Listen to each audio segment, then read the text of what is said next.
পৃথিবীর সবাই ধোঁকাবাজ, আপনার স্ত্রীও ধোঁকাবাজ, স্বার্থের জন্য আপনার সাথে আছে।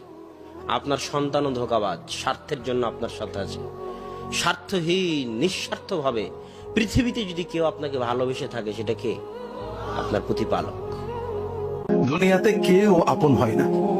যে বউ আপন, 2 ঘন্টা আপন থাকিতে 4 ঘন্টা ঝগড়া করে, আছে না নেই? যে ছেলে আপন, সে 2 ঘন্টা কথা শুনে তো 4 ঘন্টা কথা শুনে না, ঠিক না ঠিক? যে ভাই আপন, সে ভাই 2 ঘন্টা আপন আর 2 ঘন্টা পর। যে বাবা আপন, যে সবচেয়ে আপন মা আপন, সেও দেখা যাচ্ছে আরেক ভাইয়ের কথা শুনে পর হয়ে যায়, হয় না? হয় না? হাজিরিন, দুনিয়াতে কেউ 16 আনা আপন হয় না।